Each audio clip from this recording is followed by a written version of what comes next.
Isn't that right? Yeah. I forget there's some phrase for it. What is it called again? What is it called again? Like, there's some expression that they used it. He said he was too like something. Anyways, I don't remember. So maybe we're looking at that. It's kind of very, very Soviet. You know what I mean? You know what they call it? There's something like he said, "Oh, you're too this, like too formalist or something." All right. Good afternoon, everyone. I call this meeting of the LSU Faculty Senate to order at 3:02 p.m. I appreciate everyone turning out for our rescheduled date today and apologize, of course, for the inconvenience last week, which was beyond our control. We are going to take roll by means of sign-in. So again, if you're a senator or an alternate and you have not yet signed in, please make sure you do so. So that way we are able to count your attendance for our records. Madam Secretary, do we have a quorum? Thank you very much. We have a quorum. We do have some guests and alternates with us today. Alternates are Sonia Wiley for Ted Waldron, Aaron Gleiberman for Donald Lund, and John Nineman for Haley Dozier. Guests are Wen-Chieh, Director of Academic Technology for LSU Online, and Cappy Munfree, Vice President for LSU Online and Continuing Education. Thank you and welcome to the Senate. The public comment period has expired. Are there any public comments? All right, we have no public comments. And the minutes from the November 20th meeting were circulated in advance via email. Are there any comments or corrections to the minutes from November 20th? All right, hearing no comments or corrections, the minutes are adopted as distributed. Turning to the Faculty Senate President's Report. Dear Senators, I hope you were not significantly impacted by last week's unusual weather and had an opportunity to enjoy the snow. It's my pleasure to deliver this month's President's Report. Item 1, speech in the classroom. As you are likely already aware, a faculty member has been temporarily removed from their course, and an investigation is being conducted into comments made during a class, which some participants felt may have been inappropriate. I have been in contact with him and discussed the ways in which the Senate may be of assistance, including the option to meet with representatives from the Faculty Adjudication Committee to see if a grievance may be warranted. Due to the ongoing investigation and possibility of later Senate involvement, I will refrain from going into details of the matter at this time, but I will continue to monitor the situation and remain available to the faculty member as appropriate. As awareness of this situation has increased, I've been contacted by many faculty members who are understandably concerned about the possibility of repercussions for engaging in speech which may be alleged to be political as they teach their classes. In discussions with members of the administration about these concerns, they confirmed their commitment to complying with LSU's policies on academic freedom and speech, including PS 15, academic freedom, speech, and tenure, PM 79, freedom of speech and expression, and Article 10, Section 2, academic freedom, in the Board of Supervisors bylaws. The administration will also evaluate each case relative to prevailing professional standards, such as those laid out in the AAUP's guidelines on academic freedom and free speech discussed in November's President's Report. I appreciate the tension many feel around this subject and share their concern. At this time, the best advice I can provide, based on the numerous discussions I have had on this topic with the current administration, is to teach your courses guided by your best professional judgment about what constitutes appropriate content and methods for your field. There is no restriction on teaching contentious material or topics which may be understood as political, so long as the material is germane to the course and, to quote from the bylaws referenced earlier, instructors refrain, quote, from insisting upon the adoption by students or others of any particular point of view as authoritative in controversial issues. Furthermore, do your best to avoid introducing material which is not relevant to the course, as recommended by the American Association of University Professors' 1940 Statement of Principles on Academic Freedom and Tenure. I believe that following these guidelines will allow faculty and students to pursue their research and teaching without issue. And in the circumstances when disputes about the appropriateness of comments or conduct in the classroom do arise, Senate leadership is committed to working with faculty and the administration towards a fair and timely resolution. Item 2, annual reports and PS 36T CVs. As we approach the deadline for submission of our annual reports using Elements, I wish to make you aware of a number of resources the Office of Academic Affairs has made available to assist you in the process. There is a dedicated page on their website providing trainings for faculty annual reviews via Elements, including the timeline and a number of guides. There is also a separate page with resources on Elements and Discovery. The Faculty Activities and Elements page may be of particular interest as it provides an overview of how to classify various achievements, such as scholarly and creative works, teaching and mentoring, and service and leadership within the system, a frequent source of confusion for faculty. The Office of Academic Affairs has also informed us that due to a recent policy change, PS36T formatted CVs are no longer required for promotion and tenure reviews. Instead, faculty may use their professionally formatted CV for these processes, so long as 1, the CV contains all of the information appropriate for one's field, which is required to be entered into Elements, and 2, that the information is classified in accordance with relevant guidelines. The requirement to maintain multiple CVs was a frequent source of frustration for faculty, so we believe this will be a welcome change. More information will also be included in a forthcoming broadcast email from the Office of Academic Affairs. 3, Ad hoc Committee on Generative AI Policies. The Faculty Senate Executive Committee has created an ad hoc committee to evaluate the quickly changing impact of generative artificial intelligence on scholarship and teaching. The committee's task is to review emerging best practices from professional societies, journals, peer institutions, and other sources and make recommendations for areas where existing LSU policy may need to be updated. We intend to include faculty, staff, and student representatives, and will undertake the process of populating the committee soon. If you or a colleague would like to be considered for inclusion, please let me know. 4, building conditions. I recently met with representatives from Facility Services and the Office of Academic Affairs to discuss how to more effectively let faculty, staff, and students know when there is an issue with conditions in a particular building, such as excessive heat or cold, and the steps being taken to address them. While the ultimate goal is to minimize the frequency of these incidents, the age of the campus infrastructure makes it difficult to maintain the equipment and obtain parts when it breaks down. Facility Services is working on a long-term plan to address these issues, but in the near term, they're evaluating various options to provide more timely and comprehensive information to individuals who may be impacted. I will share additional details about these plans once they become available. 5, ORP TRSL retirement plans. Please remember that some participants in the optional retirement plan who wish to switch to the teacher's retirement system of Louisiana under the provisions of Act Number 109 must do so by June 30th of this year. The recent passage of the Social Security Fairness Act, which eliminated the windfall elimination provision and government pension offset, may influence this choice. If you are interested in learning more, please contact Human Resource Management and/or a personal financial advisor for assistance in deciding if this option is right for you. And finally, Faculty Council meeting. I'm working with the President's Office and the Office of Academic Affairs to identify a date and location for this year's annual Faculty Council meeting and hope to have more information to share soon. Thank you for your attention, and I'm happy to address any questions that you may have. Yes. Sorry, if you can just wait for the microphone, please. Thank you. And for anyone who may ask questions or have comments, please do identify yourself in the beginning of your remarks. Thank you.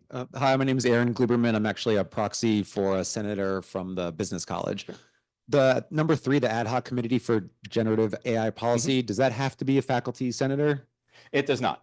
So if you have someone you think would be good for this committee, please put them forward. We are trying to get some diversity in terms of area of expertise, proficiency with teaching with AI and things like this. So not necessarily everyone who's put forward is going to be included, but you need not be a faculty senator to be considered for inclusion or participate in the committee. Great, thanks. Thank you for the question. Any other questions?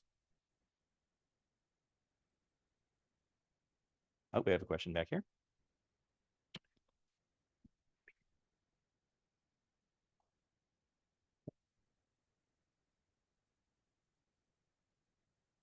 Brett Boutwell, College of Music and Dramatic Arts. Thanks for your comments on item number 1. And I understand that you may be limited in your ability to respond to questions about it today. Your comments were mostly pertaining to faculty concerns about our own speech in the classroom and what may be perceived as newly off limits. Another issue raised by the situation is one about a transcript of the professor's remarks that made their way to the media and that may have been involved in the decision to remove him from the classroom. A transcript that appears to have been made against the wishes of the professor, who seems to have asked that his comments, his lecture not be recorded. So I'll just add that among the many issues that faculty may be concerned about, one is our ability to make that determination about whether our lectures are recorded or not. And if they are recorded in conjunction with a student with documented disabilities who's using the Glean software software for recording lectures, it raises questions about the ability of those transcripts to be shared with third parties, including with HR or with other people. Sure. Yeah, no, that's an excellent point. I have some information I can share in that regard. So I have put in an inquiry with the General Counsel's office about whether faculty can prohibit students from recording their classes, and whether that is something that's available to us. I think there's some conflicting law, but the General Counsel's office is going to provide some guidance to me on that. And as soon as I have that, I will share it. So that is something that is in process.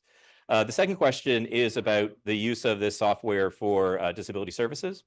So this is something we've kind of been working on with Disability Services and the Office of Academic Affairs, and we've had some inquiries about this. My understanding, and I have no information about how this transcript was prepared or how it was shared, so I don't want to seem as if I'm speaking to this current situation.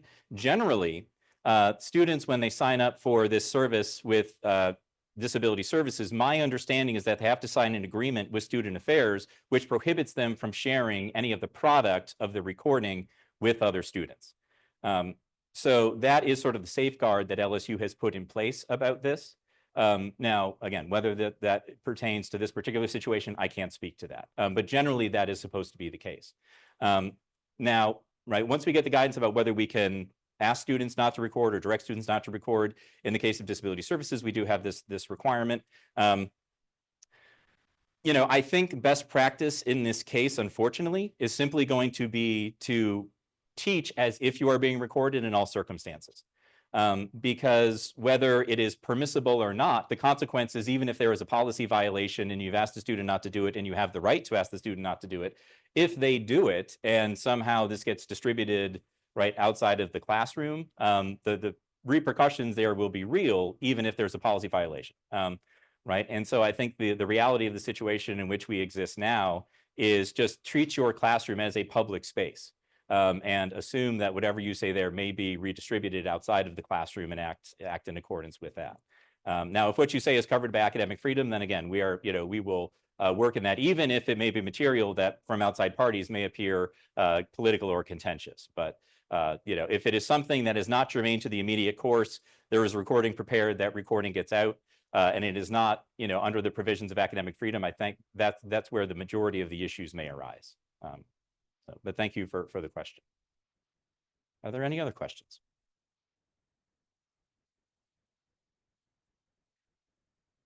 All right. Well, thank you.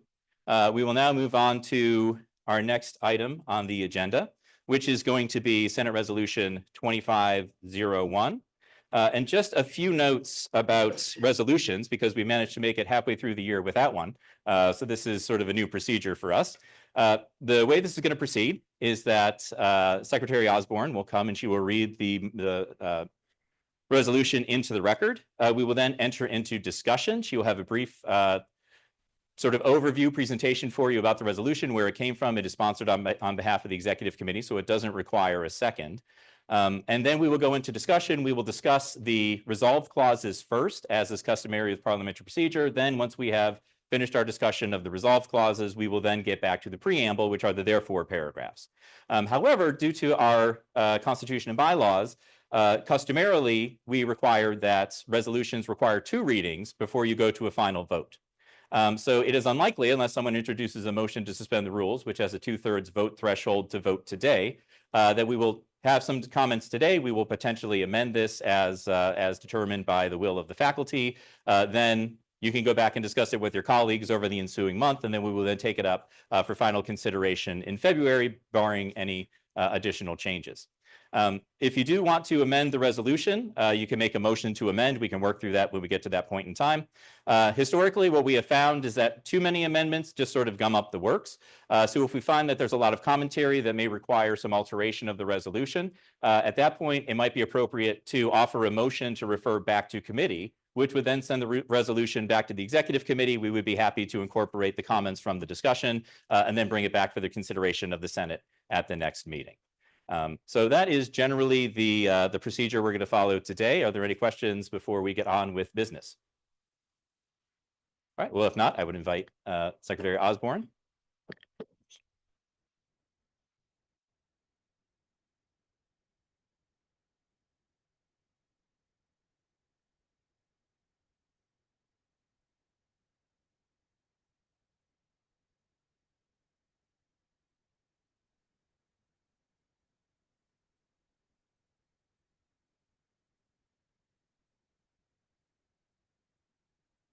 Can you hear me okay? Yeah, okay, great. So I'm Secretary Osborne, and I will be presenting the FSEC resolution on presenting Grammarly licenses for students without generative AI. So first I'm going to read the resolution, and then I'll give a very brief kind of overview of the history of this resolution and why it is in its current format.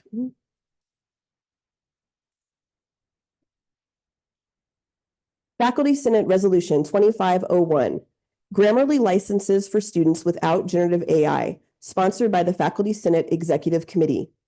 Whereas LSU student government has requested that the student technology fee be used to purchase Grammarly licenses for students. Whereas Grammarly is advertised as actually the original AI assistant, one that's provided AI-powered suggestions to users for the past 15 years. Whereas Grammarly is acquiring Coda, the maker of trailblazing and powerful AI productivity tools Coda Docs and Coda Brain. Whereas LSU has not established policies governing the use of generative AI by students, faculty, and staff. Whereas students at both the undergraduate and graduate levels engage in academic research and publish manuscripts where Grammarly may be used. Whereas various journals have made policies on the way AI can be and cannot be used. Whereas the pros and cons of AI are hotly debated by faculty across the nation, and the Faculty Technology Survey at LSU A&M showed that a large majority of faculty have various concerns about AI. Whereas the Faculty Senate Executive Committee has formed an ad hoc committee on AI and academic policies to recommend changes to LSU's academic policies to uphold academic integrity. And whereas the Joint Faculty Senate Office of Academic Affairs Committee on Grammarly has completed its work and issued recommendations for best practices in the use of Grammarly in instruction. Therefore, be it resolved that the LSU Faculty Senate supports the purchase of Grammarly licenses for all students without any generative AI capabilities. Resolved that every faculty member will have the exclusive right to forbid the use of Grammarly by students involved in education and research. Resolved that instructors should clearly communicate course or assignment-specific policies on the use of Grammarly to students in written form. And resolved that enabling the generative AI capabilities of Grammarly for all students will require an approval of the Faculty Senate. So to begin the discussion, I'd like to continue for just a moment with how this resolution came to be. So student government requested that we use student tech fees to purchase Grammarly for student use.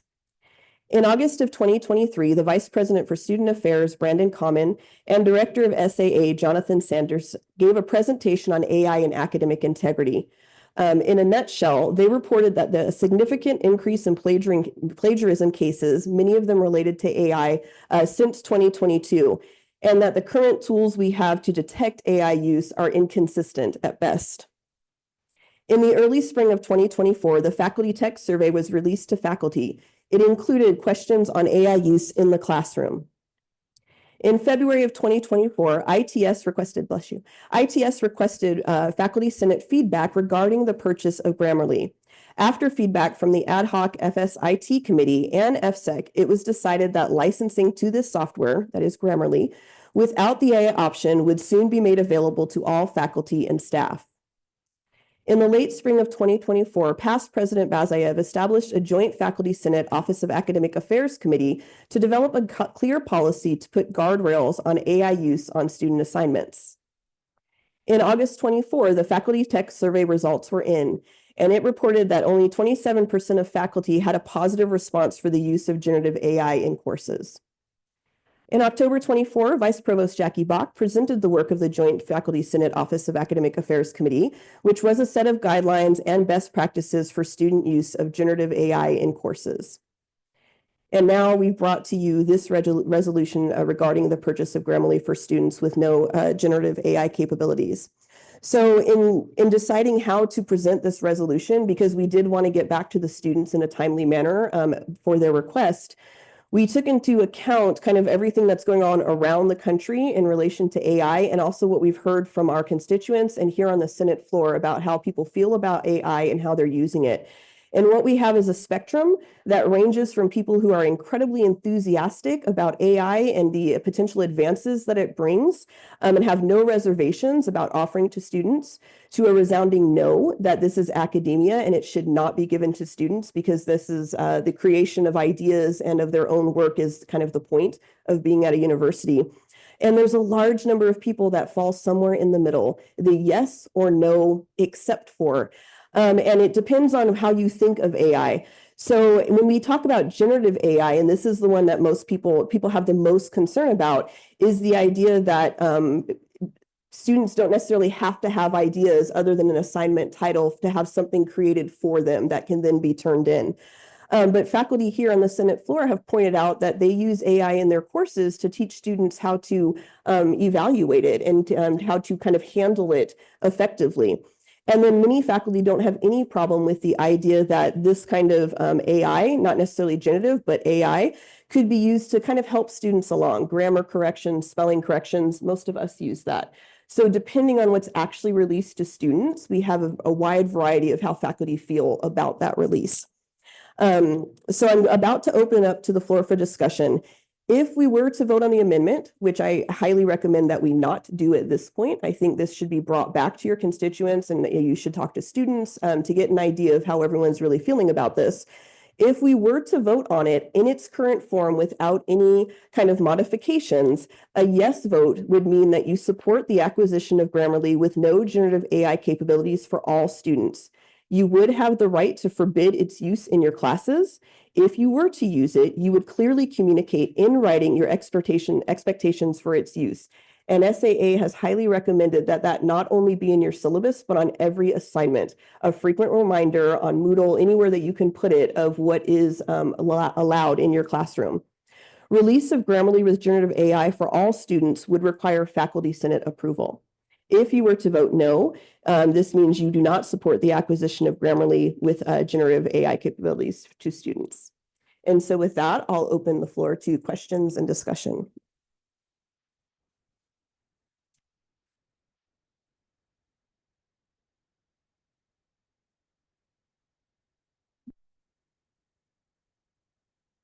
Thank you, Mike Russo, Library.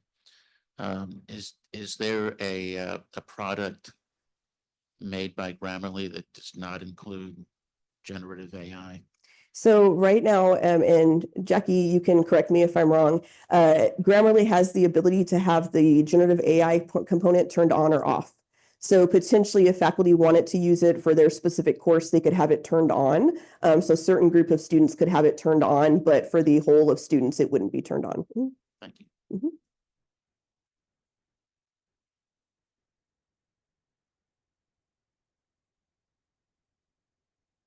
Mayank Tyagi from College of Engineering. With the things that just happened on Friday, with DeepSeek coming with the open source AI, chances are the performance on an open source tool is going to outperform Grammarly. Mm-hmm. And how much is LSU paying for it? Jackie, do you know how much? Mm-hmm. Already download DeepSeek. Mm-hmm. When I said it last time, I showed that like what rate I think people would actually activate their expenses. But we know how many LSU.edu people have access to Grammarly, and it's thousands. So there are a lot of people who are already subscribed. Okay. So why are we not allowing generative AI to be used by all students, right? As long as they acknowledge that they have used that generative AI. I mean, as a modern university, our students should be using generative AI, and we should not prevent them. The only thing is that we need an acknowledgement that they have used it. So that is one of the faculty opinions. And so this is the thing, we have faculty that are strongly in support and we have faculty that are strongly against it. So this is for vote of the faculty to decide on how to move forward with it.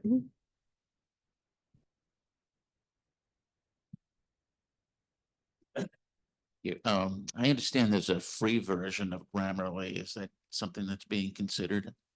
So, I mean, anyone can get the free version of Grammarly, and I would believe students would be using it. This was about the paid version to kind of give it to all students. Jackie, do you want to talk a little bit about that? Mhm. Better. Not the AI. So.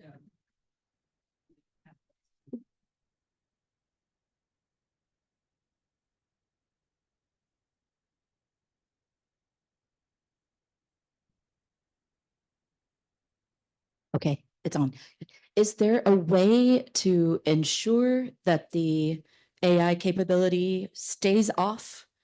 I mean, I don't know Grammarly at all. I know some students who have used it. They usually use the free version because it's expensive.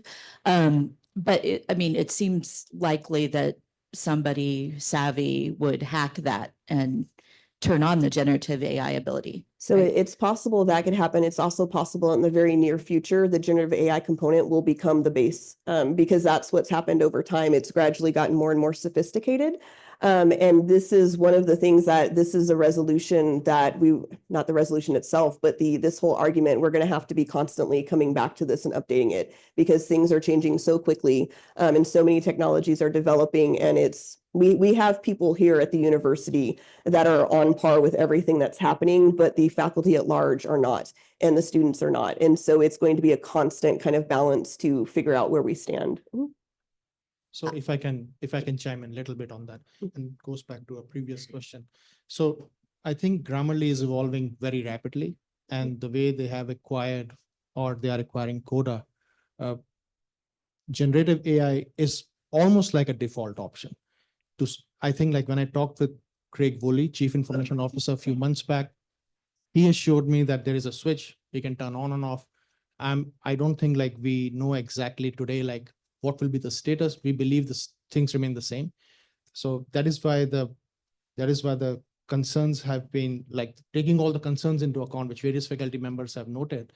The idea is to have no capabilities of generative AI enabled. So we are not talking about turning on and off.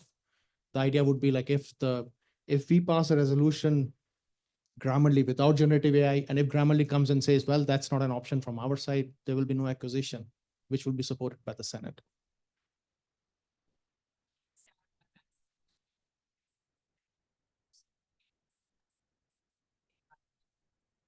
They are able to copy AI. I don't know what it's going to be like in the future, as you point out, Param, if it will just be embedded. So right now they do have the capabilities. However, we don't know how many of our students are currently paying for the Grammarly AI version. I think that's, sort of one of the unknowns. Yeah, I just wanted to say, like, by the time all this acquisition happens, things might have already changed. Can I ask one follow-up question? Sorry, since I still have the mic. What is the advantage?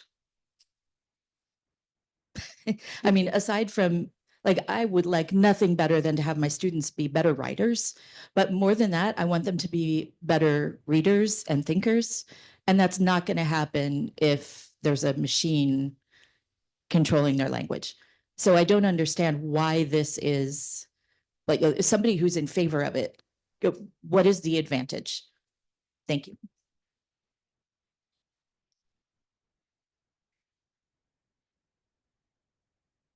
English, really, mechanical engineering. I think this entire discussion is really something that's really it's kind of combining two different things. Like one is AI and one is Grammarly, right? So I actually signed up for the Grammarly version, and yes, it's a spell checker. It kind of gives some helpful hints. Not a big deal. It's not AI though. And and the thing is, like, if this acquisition occurs and Grammarly enables AI as a default version, then we're talking about an entirely different situation, right? And I have the fear that this is basically going to be used by students as, oh yeah, we have that, so why aren't we able to use that if LSU is paying for that? And okay, it's probably less of a concern in engineering, like where I'm teaching, but my wife, okay, is teaching not here, but elsewhere. And she already has seen some assignments that were very obviously written by AI. And I don't think, and she is basically livid that she has to grade, like she spent more time grading than students may have spent creating the assignment. And I think that's not where higher ed should go.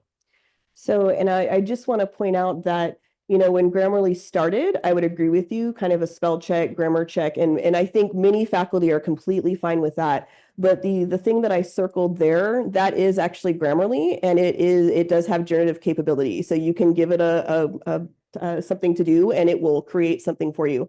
And this is kind of thought provoking because I remember in a faculty meeting, someone said it's Grammarly, it's not ChatGPT. But Grammarly has the ability to do what ChatGPT does right now. And so we're not talking apples and oranges here. It's all been kind of combined into one program. Yeah. Can I go? Okay. Hi, Catch. Okay, so I'm totally empathetic to the anti-generative AI. I'm also a hater of generative AI. But the fact is, whether or not we give our students Grammarly, they can get generative AI. I mean, they go to ChatGPT and like even I'll go just to see what it does. So they can access it regardless of whether we give them Grammarly licenses or not, right? So like I get it, and I would prefer the Grammarly without the generative AI, but it's not like if we say no to Grammarly that the students aren't going to be using generative AI anyway, right? Agreed. For me, it's the difference of putting kind of my stamp of approval on something.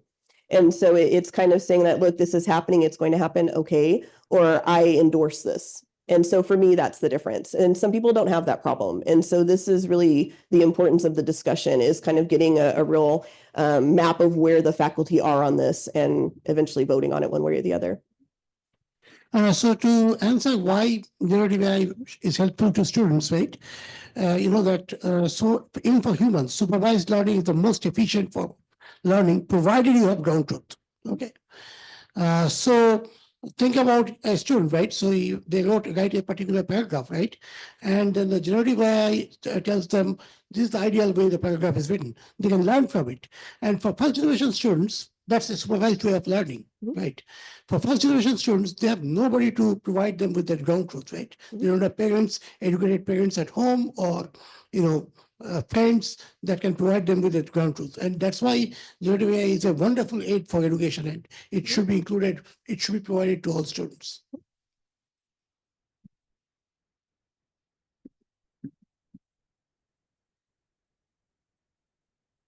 Giulio Mariotti from Oceanography and Coastal Sciences. Another thing to consider, it's a point about equity. So let's say, I don't know about Grammarly, but let's say that in the next year, the AI version is still going to be pay option. Some students that can afford it might purchase that option so that I get Grammarly with AI and use it, you know, to their advantage. And those that cannot afford it will not. So I don't have an answer, but it's also another item, I think, to consider. Yeah, and this is something that has come up in the talks, is basically putting certain students at a disadvantage. And again, that goes into the overall kind of thought about what we're doing here. I would say, to play devil's advocate, it's still, if you consider this to be a form of cheating, are you then rubber stamping cheating as okay and saying, well, if someone's doing it, we all should go ahead and do it, so we end up even? And this is one of the reasons why we, Faculty Senate has established this AI committee to really look into this, because these are not just problems, like you said, with only Grammarly. This is AI in general. The students ask is about Grammarly specifically. So that's why the resolution is about Grammarly, but I anticipate we'll have more coming down about just AI in general as we continue forward. So, sorry, McTalkerson today, but on the question of equity, I mean, I'm looking at LSU Tigerware right now. Students have access to Microsoft Office 365, which has a spell check, and also a redundancy and a grammar checker. So, and that's free for students. That's already a license that we have. So again, what is the advantage? And I'm sorry, I'm Rosemary Peterson. I'm in the Department of French Studies. So my take on this question is informed largely by the fact that my students have to learn a second language in order to write for me, usually. And I need them to do that and not to have their computers do it or somebody else's program do it.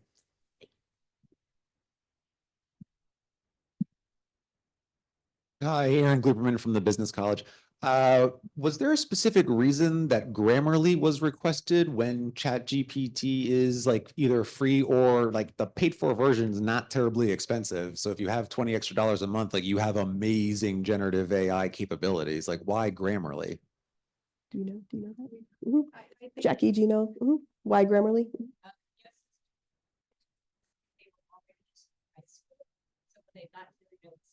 Okay, so previous experience, I think that makes sense. Well, but Grammarly goes across platforms, so if you're in your email, it functions your email, Grammarly functions. So I don't know if Microsoft Word does that as well, or ChatGPT. Sure, but like when I'm in my email right now, Grammarly is a little attachment that will correct. Okay, that's good to know. Does it also work in Moodle? Okay. I think ChatGPT paid for version does have integration with like classroom management systems if you do pay for it. I'm not positive about that, but like anyway, so I that make the Grammarly point makes sense.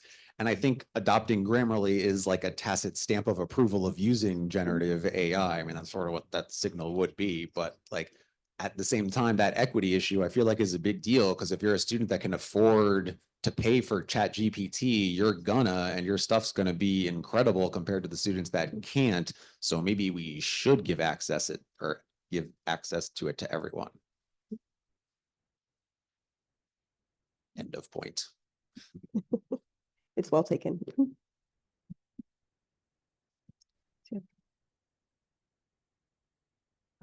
Revati Kumar from chemistry. So, an undergrad, my first year of undergrad, I couldn't use an India calculator. I had to use log tables in a physics course with all kinds of numbers. And that was because students at that time, calculators were expensive. It was an equity issue. It made life very difficult, but I understood it because of the equity issue. What I thought should be a solution is all of us should have been given calculators, but we were supposed to buy it. And that was why people couldn't buy it. So that's what happened. The equity issue for me is important because it really played in my life. And so to say that if something like this is there and people can afford to buy it and others can't, then you're creating you're creating a big difference here. And to me, that bothers me. I don't like the use of generative AI. Let me make that clear. But equity for me is even more important, personally.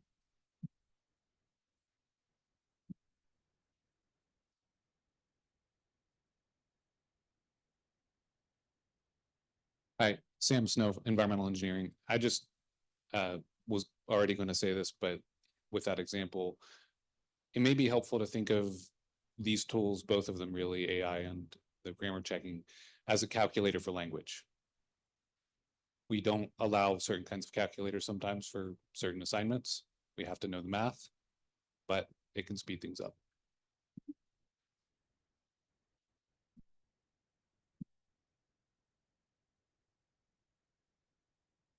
Was there someone in the back row? I thought I saw a hand up a while ago. No? Is there any additional discussion? Oh, yeah. Professor Dalton. I'm Charles Delzell in the math department, and I've never used it, and I don't expect it'll be needed in my math courses, but so I'm really unfamiliar with it, but just naively, yeah, number one, it seems like I don't see what the big advantage is over everything else that's already available for free, and we don't pay for textbooks for the students, and so the poor man cannot buy a textbook, the rich man can. That's one issue of equity. I don't think we do. I remember when I was a student, it was helpful to have a dictionary in your possession, which cost money. Nowadays, it's not so urgent to have it, but they didn't give you a dictionary for free. You could go to the library, but so there are these things. But also, what if I was understanding that the instructor has the choice, he can forbid the use of the generative for his class. Okay, but what if the student's taking another class and the other professor allows the use of generative for his class? Now, is this program capable of distinguishing and saying, oh, sorry, I can't help you with your first class because your professor says no, but I can help you with the other? Does it know what the student is trying to do for which class the student is working, or can the student just smuggle it in under the guise of the other course? Just naive question. Well, with the purchase of Coda Brain, which is now able to train itself through fuzzy thinking, so kind of learning things as humans do by mistake and default, maybe in a year or two, it will be able to do that. But I don't think right now it can. Mhm.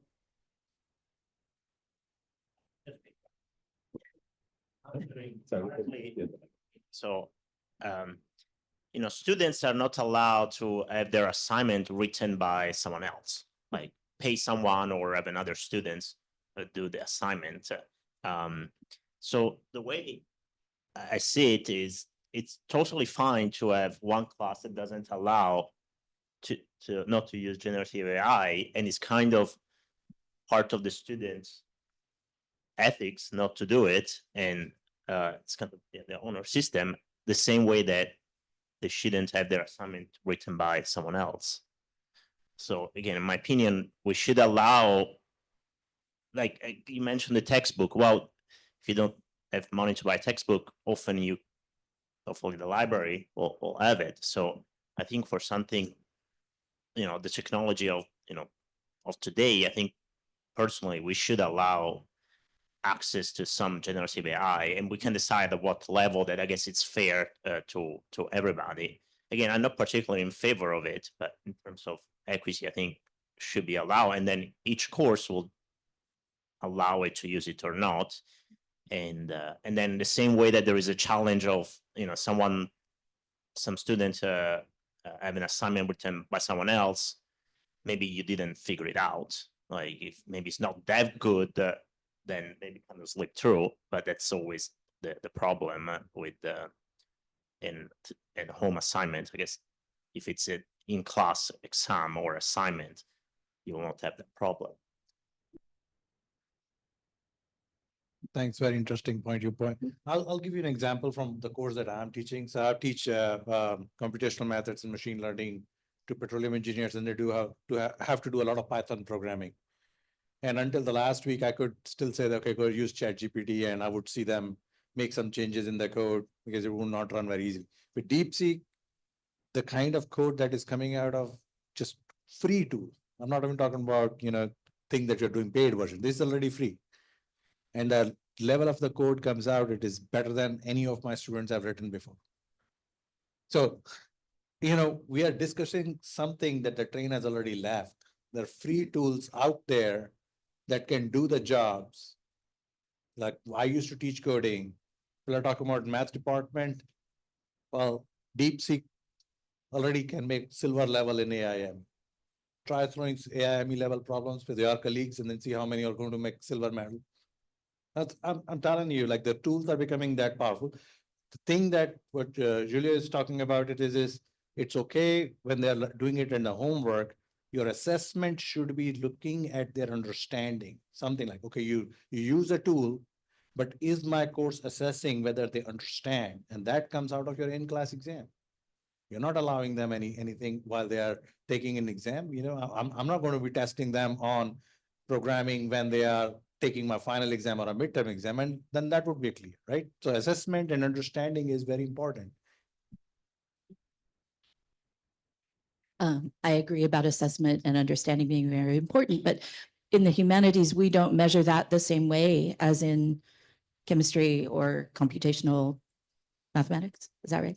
And so it's very problematic from a humanities standpoint to send kids home with a tool that will write papers for them.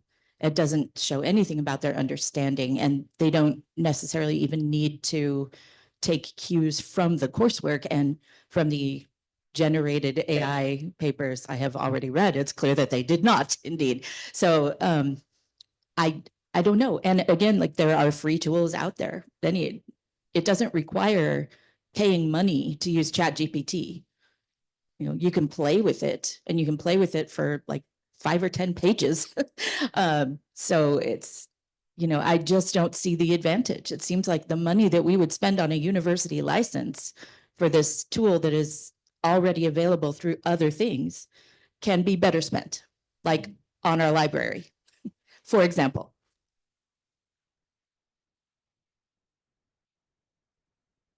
Are there any just additional individuals who'd like to enter into the discussion? All right, well, thank you, Michelle. Very informative. Thank you all for participating in the debate today. As I said, we are going to hold this over as per our rules for a second debate and consideration at our February meeting. I anticipate we will proceed then to a final vote on the matter on the resolution as constructed or amended at that time. And I would just ask you in the intervening period to please bring this to your colleagues. As you see, there's a tremendous diversity of opinion on the matter among the faculty. So please do bring it to them, get their opinion, see where they stand, and then we can take up the discussion again at our February meeting. Moving on to our next item of business. It is a presentation on Moodle, current status and future roadmap. And I would invite Wen-Chieh from LSU Online, Director of Academic Technology, and Parampreet Singh, Chair of the Faculty Senate IT Committee, to come up for the presentation.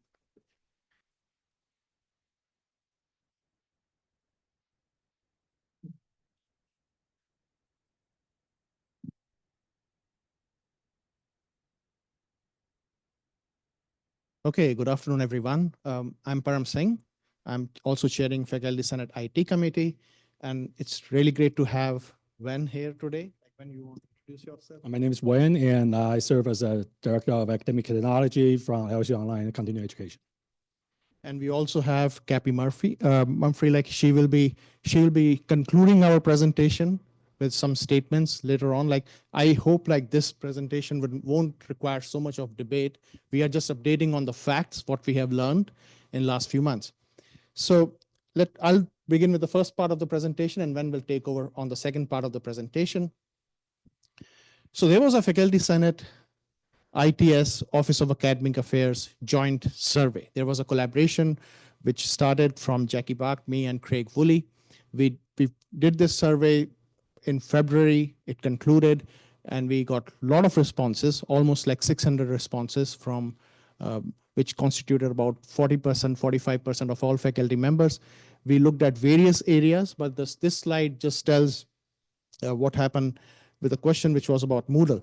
So one of the questions we asked was, which of the following best describes your attitude towards Moodle? And as you can see from these responses, about like 75% of the responses or 80% of the responses were either in favor of Moodle or staying with the current version, or were not sure of whether there are any viable alternatives or not. And about only 20% of the responses were, well, we want to move away from Moodle. So this was a picture which we had got from the Faculty Senate survey, and these slides were shown earlier a couple of times in Faculty Senate. So there was a majority response in a way that people wanted to stay with Moodle, but they still wanted some sort of improvements. Then let me share some feedback which we received from the survey. Like the one in the italics is what I'm just quoting directly as the survey response.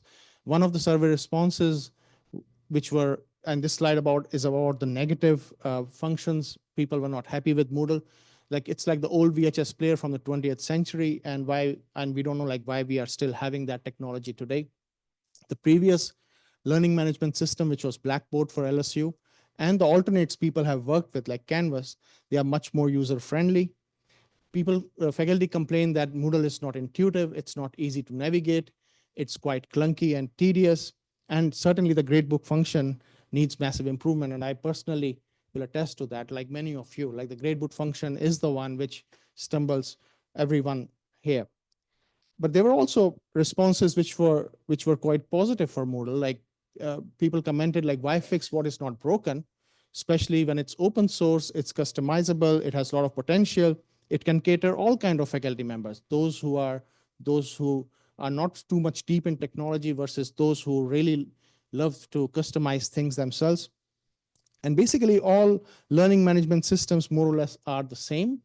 Moodle has a steep learning curve, but it is far more functional compared to its alternatives. And certainly it will be costly to migrate to any new learning management system, both in time as well as in money and the kind of the data we'll have to migrate. And probably the issues can be addressed with more frequent and more rigorous training for Moodle.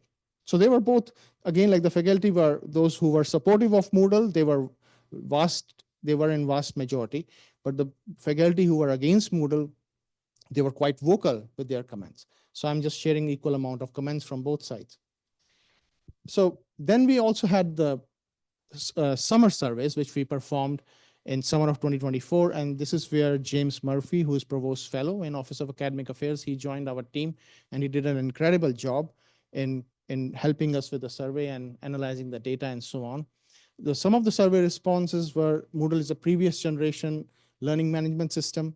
It's not intuitive. It's going to be significant cost to switch to a new one. One needs far more training to become really an advanced user for Moodle. And certainly, like it was also noted that there is no capability right now with integrating or even potentially integrating AI into Moodle, which many of us would probably like to do that, even if there are certain reservations and so on.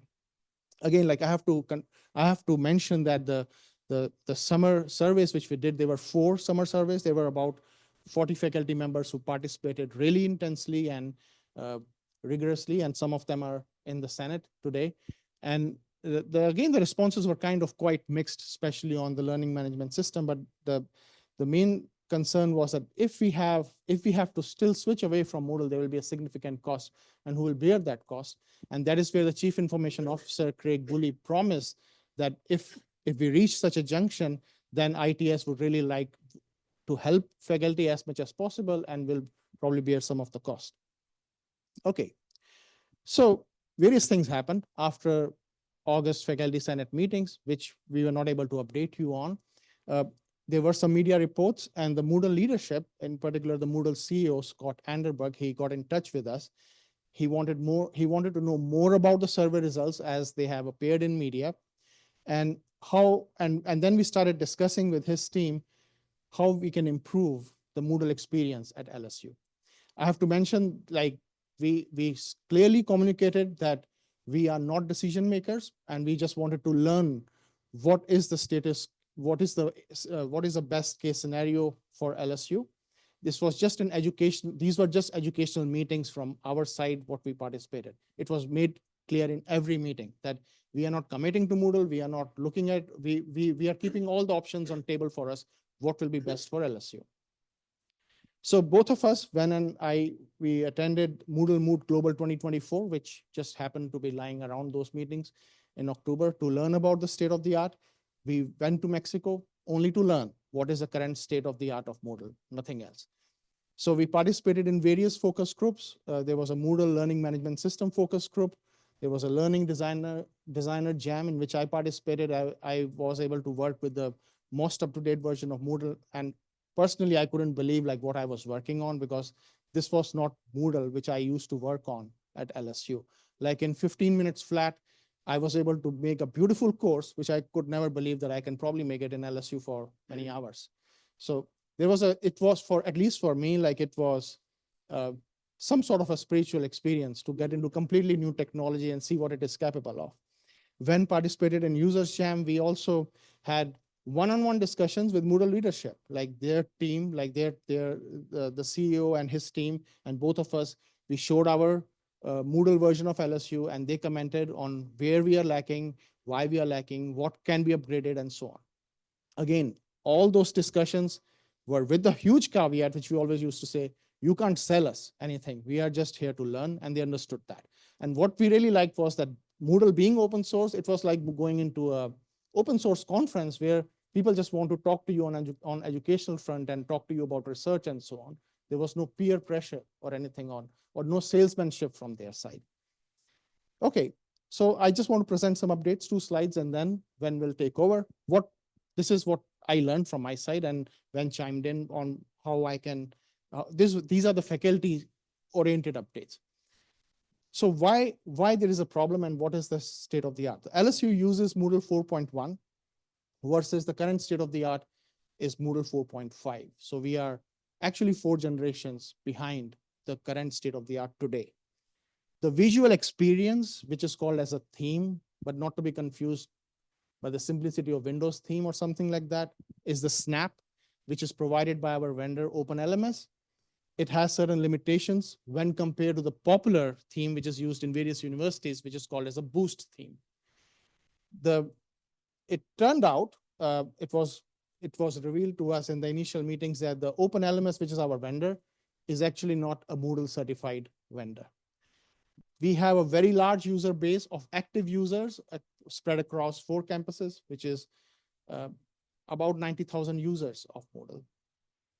Our courses are never deleted since 2008. Like they are archived. So in principle, anyone who has been teaching since 2008 on Moodle, that faculty can request Wen or LSU Online to release that course and they can be released. What is the best practice? When I talk to various other faculty members or other university administrators in that conference, it's like 3 or 4 years. Like many of them were laughing on the way LSU deals with that. And I don't think that's the fault of LSU administration. I think that is where we have to bring some best practices as faculty members, the way we treat that system. We have to be aware, that's what I learned, that we cannot assume that our courses are going to be as heavy as we want and stay there forever, so that like after 10 years, I want to pull out something from Moodle, it should be available. So I think we have to work on certain best practices from the academic side also. We have 50 TB plus of data every year, and that includes the archive data. Yes. That includes the archive data, right? So when we look at these numbers, 50 TB of data every year, 90K of users, courses never deleted, we are really dealing with a dinosaur here. Like it's a 4 generations old, it's clunky, it's slow to maintain, and it's very costly to change. Like I don't want to quote the number which I was given by one of the Moodle reps, or if we switch to something else, but I have talked to Craig Woolley also. It's not going to be inexpensive. It's going to cost significant amount of money. Even if we say like, we don't want Moodle, we just want to switch to Canvas or something else. That's going to be really costly affair for the university. Moodle leadership then also provided us a gap analysis. And it was quite detailed. And these are just a summary, again, like from the way I understood it. The navigation issues which many of us face with Moodle, they are actually tied with the OpenLMS platform design. They are not the artifacts of the current versions of Moodle. They are the artifacts of being tied to Snap through OpenLMS. That's more the theme issue, not what the software is actually capable of. The current versions of Moodle are more intuitive and accessible. That's what we have been shown. We haven't played so much with them that, at least I have not played so much with them that I can make a real comment on that, but the gap analysis stated that. And LSU's most of the problems with Moodle are tied with the theme, and that goes back to the vendor. The new version of Moodle has more refined course sections and activities. There are a lot of improvements in bulk action capabilities, communication with students, text editing. Like it really looks like a completely different LMS, at least for a user like me. There are significant improvements in gradebook, redesigning, grade summary, report quiz enhancements, safe exam browser, everything is there. And most importantly, like if LSU decides, let us say next year or this year, that we want to integrate AI into Moodle, we want to bring those possibilities. Moodle 4.5, which was released in December last year, is capable to integrate with all the AI activities. So it is all built in. So I will give this to Wen now. All right. Do we want a question right now?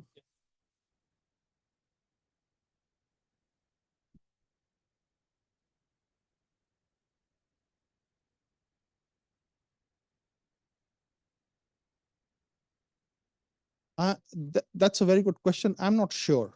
It might be possible by the time. Yes. So Supratik is asking, like, when I mentioned about, and please correct me, Supratik, if I misunderstood. With the potential AI capabilities, is it possible with, yes, with the voice interface? And what is the app we use? Sure. Moodle 4.5 has the AI capability as like a placeholder. So that means if LSU has a full subscription like ChatGPT, we can plug it into the Moodle course, and you as instructor can use that generative AI to generate a course, and including the voice command. All right, before I jump on board, I just have a little correction. We are not 4 versions behind. It's really 4.1 and 4.5 is like 2 years apart. But our user thing is kind of 10 years old, which is, oh, that's why Dr. Singh mentioned that it's like a VHS beta tape version. So before I start my presentation, I want to give you a little like a history of how we get Moodle and what we are right now. So LSU adopt Moodle in 2008. And so every 5 to 6 years, there is a generation upgrade. So right now we are at 4.1. And it is safe to say that in 2027, we may look into Moodle 5.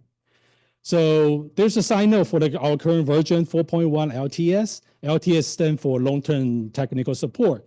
That means it has a stable version with longer technical and security support. So that's the upgrade version that we try to stick with. So every 2 years, we were looking at an upgrade to the next LTS version. But however, the user thing that is somehow delayed our 2-year upgrade cycle. Sometimes we have to do like a back-to-back year upgrade.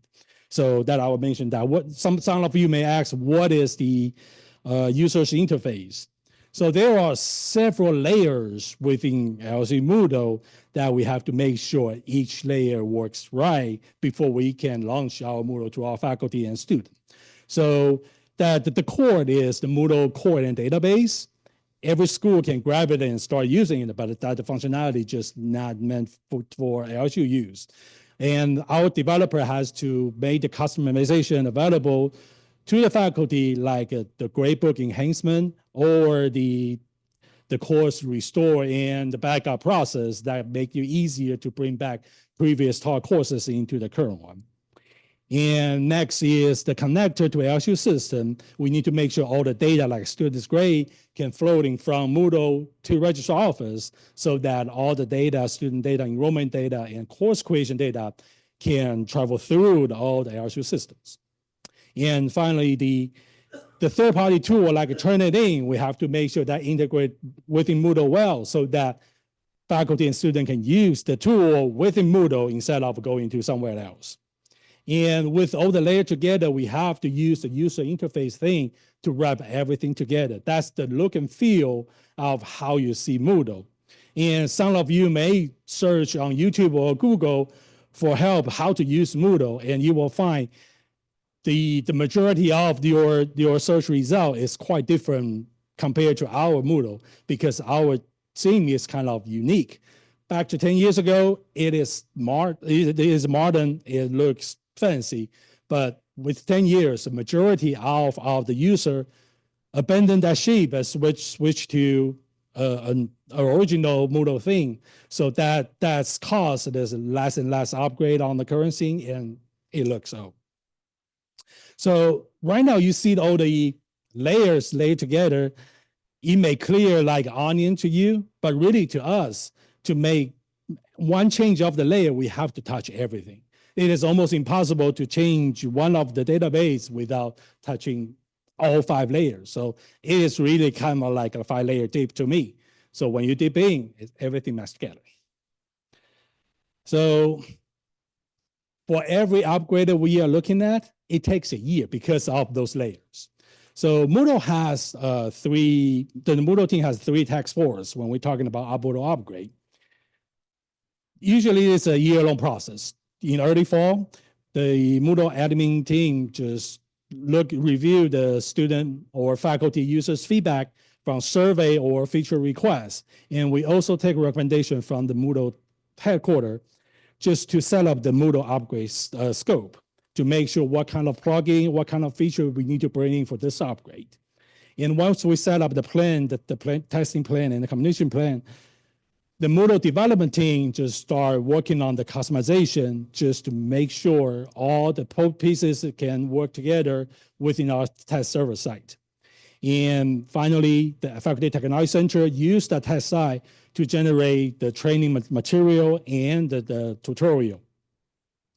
So in early spring, which is the stage right now, we will launch 10 to 12 weeks testing. For last upgrade, we test more than 2,000 tasks because we have to make sure all the device, all the platform are working.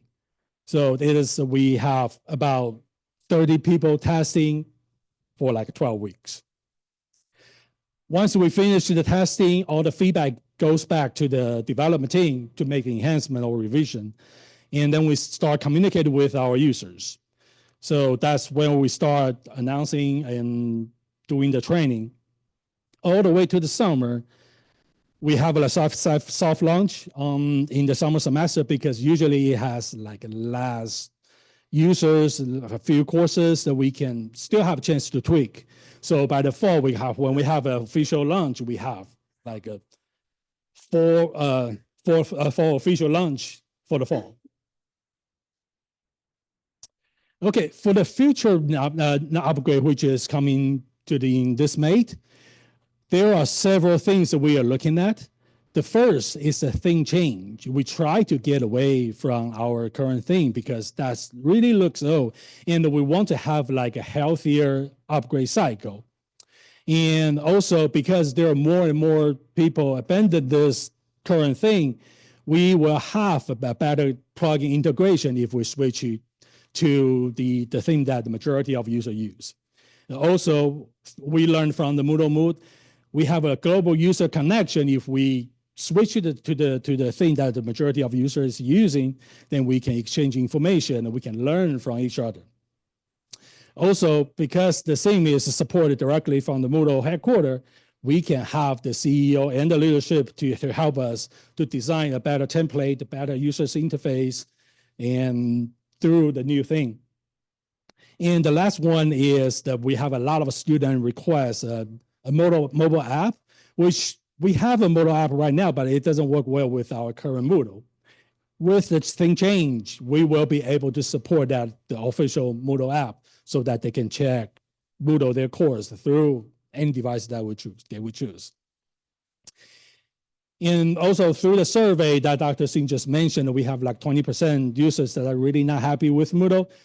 Our mission is to bring those numbers down. So right now we just launched a new faculty support website. So later on we want to bring more training in the short video material that can help our faculty like doing just-in-time support. They don't need to go out to look for support. On top of our FTC excellent one-on-one support, we have a lot of faculty really looking for like quick and short video, quick solution just for one small task. So that's the goal that we will try to go. Also, there's one more area that we want to focus on is the communication. There was a group like there was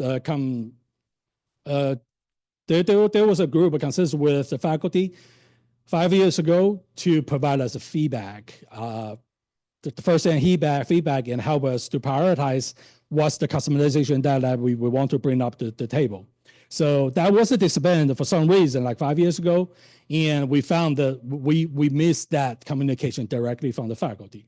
So in the early spring, we are in the mission to establish the group again. So the plan is to have representative from each of the college, and along with the faculty senate representative, so we can get together to talk about what is the roadmap for our future Moodle, and we can get better feedback from the group. And also, we work with a lot of offices across LSU. Like we want to provide better support for the human resources training, and also we have the work with IT security to make sure our Moodle is secure. And last but not least, we want to make connection with all the other campuses throughout Louisiana so that we can exchange information, because we are almost every campus in Louisiana using Moodle right now, and this network is available to exchange the valuable user information. Okay, here's the roadmap. To change the thing, we're talking about like a 2-year plan. Back in the December 2024, we already upgraded the database. And we are on the mission right now to create a users focus group. And we will upgrade our Moodle with the current user Singh in summer. And right after that, in 2025 fall, we will start the pilot with the Boost thing, which is the newer thing that most users are using. We will give like a faculty opportunity to try to use within their current course. And ideally, we want to have like switch on your course. you can toggle back and forth to see if you want to compare this function from snap thing to the boot thing. And again, starting from the fall, the whole upgrade process will start again for the summer 2026. We will have our new Moodle 4.5 with the boost thing. So that's the roadmap that we are envisioning for the next 2 years. So hopefully we can bring that 20% unhappy faculty on board that we want to cut down to 0. And Cappy, and I will answer any question that you may have. Thanks.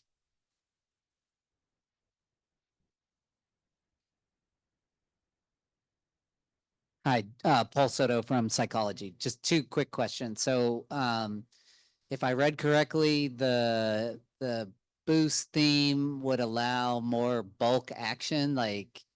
So that means like we could do things like move 10 items at once rather than 1. Is that what that is correct? Okay. And then another thing that I've struggled with is trying to adhere to the request that we don't post like our PowerPoint slides in Moodle to keep the size down. If we move to like deleting courses more frequently, would that free up space that we could just post the slides in there rather than create links and then? Well, the issue is not yes, of course you can post a link to the box, but the issue is not really the PowerPoint slide. It is the graphic, any picture you put in is too large to enlarge the PowerPoint size. So we will establish training to help faculty how to reduce those material or those instructional content to minimum size to occupy on your course. So we don't run into that problem again. Okay, thanks. And y'all may still have questions, so if you think of them, raise your hand. I just wanted to say, so first of all, thanks to Dr. Singh and Wen for presenting the roadmap. As Dr. Singh presented with the faculty survey that was done last spring, we did see the results that 75% either were fine with Moodle or really didn't care. And so we were moving forward with the planning that we had started on our roadmap. We had been talking about the boost theme, but we learned a lot from the Moodle CEO when the Moodle CEO reached out. I guess that is one good thing from the media report that happened, even though it didn't quite say that that's what the survey results were. But we have a really good roadmap that also addresses the individual comments that Dr. Singh mentioned. So even the ones who said we need to move away or we need to pick a different LMS, when they gave reasons for that on some of the things that didn't work well, the roadmap that we have should address the vast majority of those comments that were made, mobile friendly and a better, more intuitive user interface and that sort of thing. So the plan for the next 2 years or 1.5 years through summer of 2026 or for fall of 2026 is to improve that user interface, improve the faculty experience and the student experience. Hopefully also get some technical things behind the scenes, like how long we keep courses and things like that, because that does in fact impact how long it takes us to upgrade, because we have to take into account that we have all of that data out there and actually look at it when we do upgrades and things like that. So we have to take that into account. So we would like to do this process, get through this process here and get to 4.5, get to the boost theme, and then do another survey and see if that has improved the faculty experience and the student experience with Moodle. So that's our plan as of right now from a roadmap perspective. Yes, sir. Thank you. Thank you all so much for doing this. I was firmly among the burn it, give me anything else percentage of the votes. So this is actually sort of encouraging. But my question is, did you get a sense or any indication from the Moodle leadership as to when the next upgrade will be available? You mean that longer one, that 5 to 7 years one or whatever? I don't know. It just seems like in 2022, if I took my notes right, 2022, there were like 3 between 2022 and 24, right? There were, I mean, 3 generations or 3 significant upgrades before getting to 4.5. So by the time LSU is at 4.5 in 2026, are we still going to be 3 generations behind? Well, and it's also the timing. So the timing is not great with the way Moodle releases their stuff. You'll notice it's November. That's that all of those big releases were in November. And since it takes us so long to upgrade, we see it a long time later because really it's the best for everybody if we can upgrade in the summer. We upgraded last year in December. It was not our favorite. We had to do it like during the break, and then there's no faculty here. And then when they come back and they find stuff, it's like hair on fire because the semester's about to start. In the summer, we have more time and less impact to fix it. So we really want to do it in the summertime. But when they release a major release like that in November, it doesn't give us enough time. As Wen mentioned, we did like 2,000 tests on the last upgrade to make sure everything worked. So unfortunately, we will kind of be a little bit behind. But if we can get things to the current version, our vendor currently is not Moodle certified. They used to be, they're not anymore. So we're looking at changing that. If we can streamline some of this so we can get a little bit faster at it, we would like to be able to do it the summer after the release comes out. It will matter though how big that release is because the more you have to test, the longer it takes you to test. So if it's a minor release, I think we did that upgrade in December last year. And then we've done a database upgrade since then too. So we've done upgrades. It's just to get that full one done, we have to really plan it. Yeah. So. Just to add to that answer, what we learned from the Moodle Moot was that they were already preparing for Moodle 5.0 to be released in spring. So, but I would reiterate what Cappy and Wen said. By the time we will do this upgrade and we'll be with the boost version in 2 years, it won't take us much effort to get into sync with the latest version within 6 months or something. So yes, for 2 years, we'll have to be slightly patient that we won't be getting the best toy in the market, but we are reaching there in 2 or 3 years. Thank you. When I just want to be clear, if you could go back to your other chart with the arrows pointing optimistically into the future. There we are. When do we do the hard break to 4.5? Would that be for the fall semester? So and then I have a you're follow-up. talking about doing the boost theme, which is probably what you're talking about, the hard break, because it's going to be a significant look and feel difference for everybody in the fall of 25. But 25, you're gonna have a pilot where some people will try it. Okay. But but the hard break won't be until, it's not gonna be this fall. It'll be a little bit later. It'll be a little bit later. And is it in fact a hard break?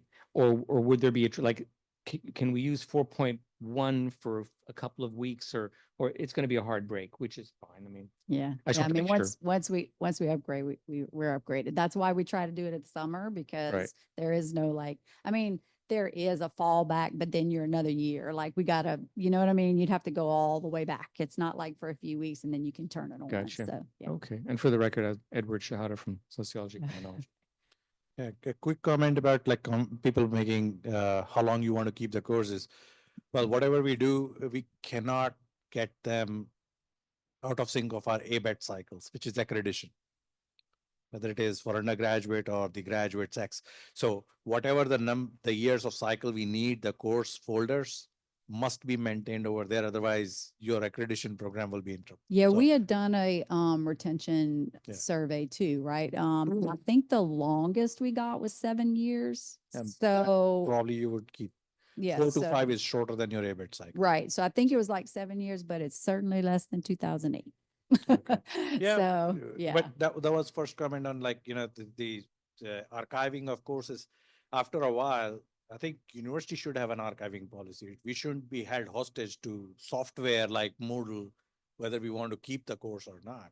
It's up to university whether they want to archive everything, even in 1900s or not, right?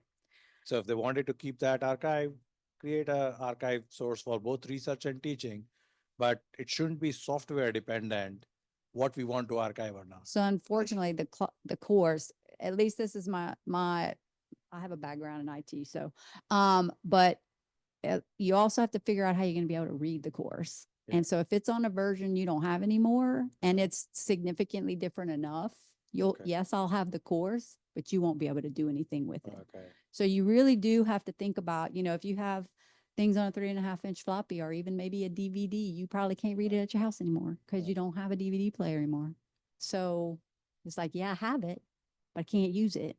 So, but for retention and for accreditation, we have to make sure we can not only keep it, but we can get it back and we can look at it. Sure. So that's the tricky part, to keep it longer. That we do try to, we try to make it as efficient as possible.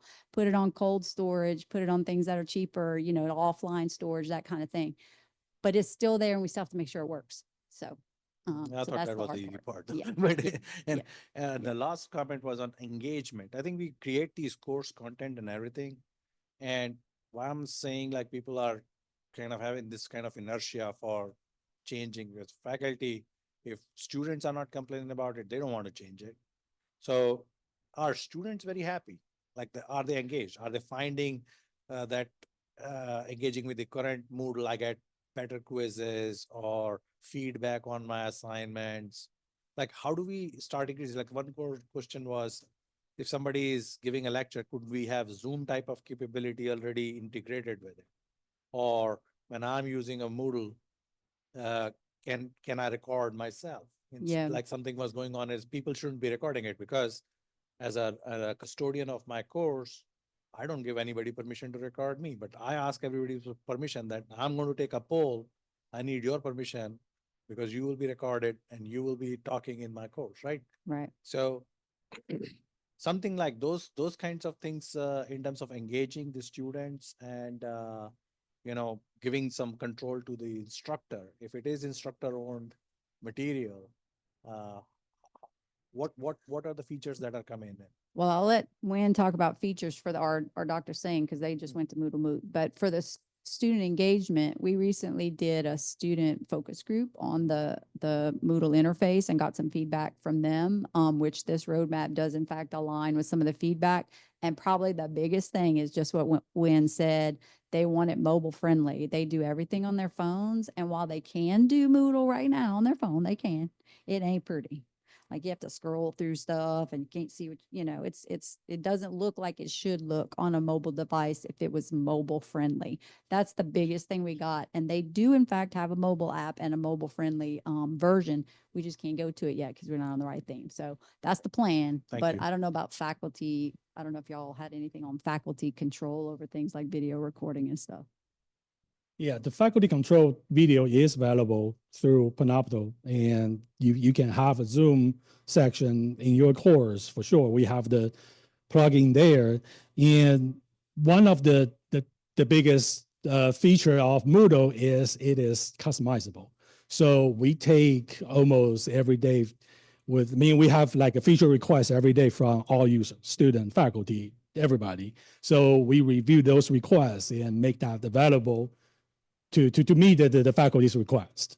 So yes, if you don't see that feature that available that you want, make the request and then we will review it. And we either find the proper tool out there, or if there's nothing and we think it's worth it to kind of develop on in-house, and our programmer will be able to kind of.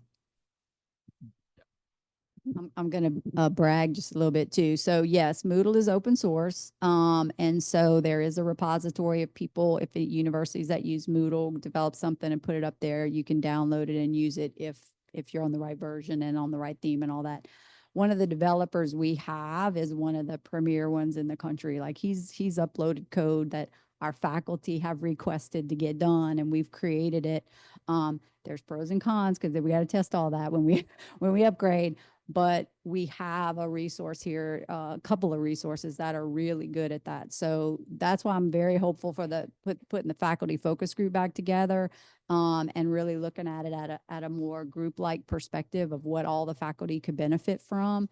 And then we have the resources to take that and fit that into this roadmap, so that you if that's something that's important to faculty members, it'll be on the list to be doing. Well, we are approaching 4:30 unless there is one more burning question that absolutely has to be asked today. All right, doesn't sound like it. Well, thank you very much for the presentation and for all the work you've done on getting the system up to speed.